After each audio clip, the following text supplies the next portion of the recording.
I've been a real estate photographer for 12 years, and I've never had a job affect me like the one at 4118 Maple Hollow Lane. 3 weeks ago, my company assigned me to shoot a newly listed foreclosure in the suburbs of Raleigh, North Carolina.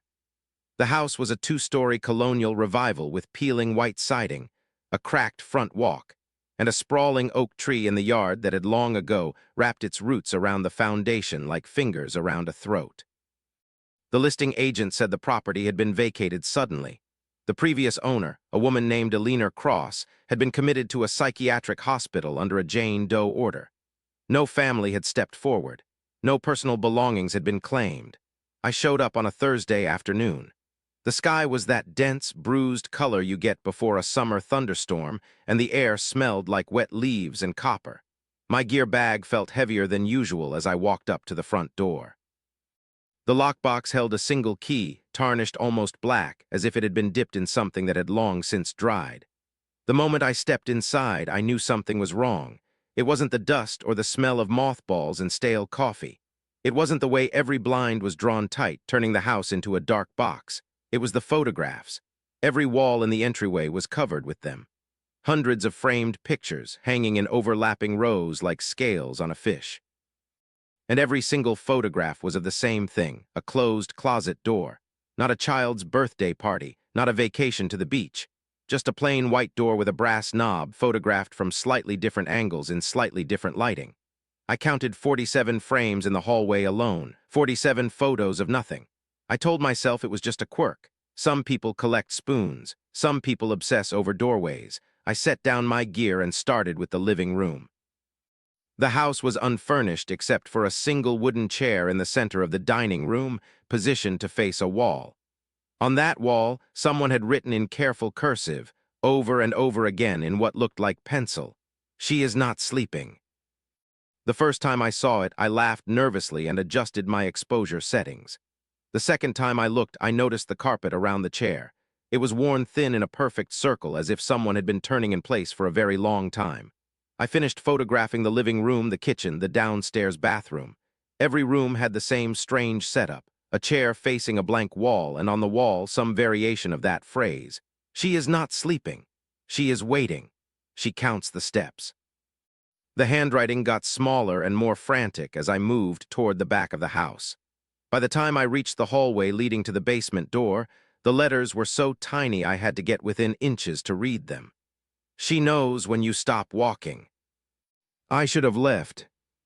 I should have packed up my tripod, driven back to the office, and told my manager to find someone else. But I'm a professional. I have a mortgage. I told myself this was just a sad, lonely house owned by a sad, lonely woman who had lost her grip on reality.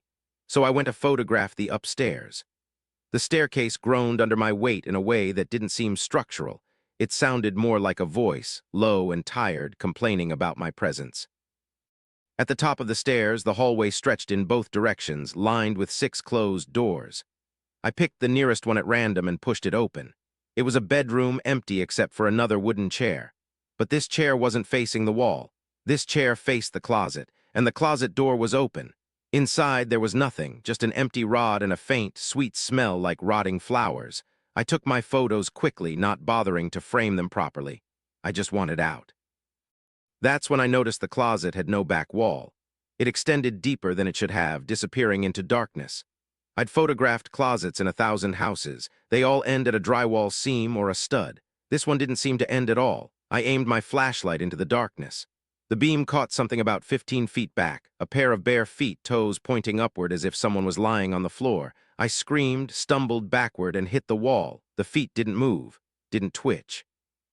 I ran. I didn't grab my gear. I didn't call the police. I ran down the stairs, out the front door, and sat in my car with the doors locked and the engine running for 10 solid minutes before I could breathe normally. I told myself it was a mannequin, a dress form, some prop left behind by a disturbed woman who lived in her own reality. I didn't go back inside. That night I couldn't sleep. Every time I closed my eyes, I saw those toes, pale and still, impossibly distant in that dark closet. At 3 a.m., I did something I still regret. I looked up Eleanor Cross's commitment papers. They were publicly filed because of the Jane Doe designation.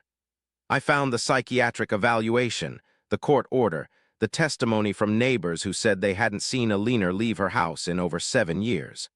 But it was the witness statement from an ambulance crew that made my blood run cold. When paramedics entered 4118 Maple Hollow Lane on March 12, they found Alina Cross in the upstairs hallway.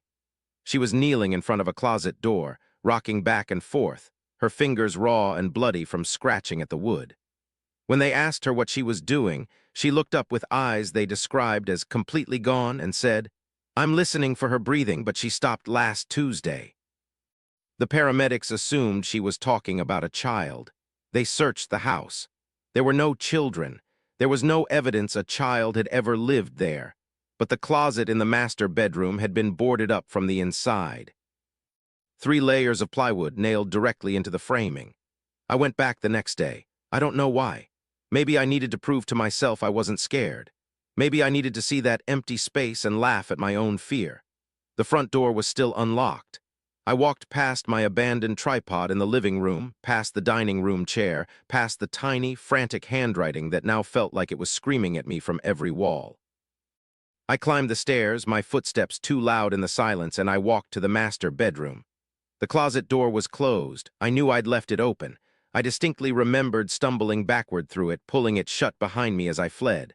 But now it was closed, and the brass knob gleamed like it had been polished. There was a sound coming from inside, soft, rhythmic. It took me a moment to recognize it, breathing, not the ragged breathing of someone in distress. The slow, steady breathing of someone deeply asleep, or someone pretending to be. I put my hand on the knob. I didn't turn it. I stood there for what felt like an hour, my palms sweating against the cool brass, listening to that breathing. It was coming from somewhere deep inside the closet, farther back than any closet should go. And every few seconds the rhythm would pause, as if whoever or whatever was inside was listening back. I let go of the knob. I backed away. I left the house and I drove home, and I haven't been back since. But that's not the worst part. The worst part is what happened this morning. I woke up to a notification on my work phone. The listing agent had asked me to send her the raw files from my shoot. I hadn't reviewed them. I'd been too afraid to even open the folder. But I forced myself to pull up the photos on my laptop. The first several dozen were normal. Empty rooms, dusty floors. The scrawled handwriting that looked like pencil on the walls. Then I got to the photos of the upstairs hallway. In every single image I took of that hallway, there's a faint, pale shape standing at the far end near the master bedroom door. It doesn't look like a person. It looks like a negative exposure, something that absorbs light instead of reflecting it. A woman-shaped absence. I checked my camera's viewfinder through the entire shoot. I never saw her. Not once. But the photos show her moving closer with every shot. In the first picture, she's at the end of the hallway. In the second, she's halfway. In the third picture, she's just outside the bedroom door. I only took 3 photos of that hallway. I emailed the listing agent and told her I couldn't complete the job. I asked her to find another photographer. She called me an hour later, sounding annoyed, and said she'd already found someone else. She also mentioned that the new photographer, a kid named Tyler, fresh out of community college, had texted her to say the house was super creepy, but he'd shoot it the next morning. That was 2 days ago.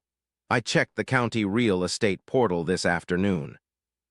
The property at 4118 Maple Hollow Lane is still listed as active. There are no new photos posted. I called Tyler's phone. It goes straight to voicemail. The message is generic, professional, completely normal, but earlier tonight I looked at the photos one more time. I zoomed in on the third hallway photo, the one where the shape is standing just outside the master bedroom. I enhanced the contrast until my eyes burned. It's not just a shape, it's holding something. A camera by the looks of it. And its face, if you can call it a face, is turned toward the lens, toward me. I've seen that face in every reflection in my house tonight, in the bathroom mirror, in the toaster, in the dark screen of my phone when I'm scrolling in bed. It's not angry, it's not sad, it's smiling the way someone smiles when they've been waiting for you a very long time. I'm writing this from my car, parked 6 blocks from my house. I'm not going back inside. I'm not sure I can. But I checked my rearview mirror just now. There's a woman standing behind my car. I can't see her face, but I can see her bare feet. And they're the same ones I saw in that closet. She's not moving. She's just standing there waiting. And I think she's been photographing me this whole time.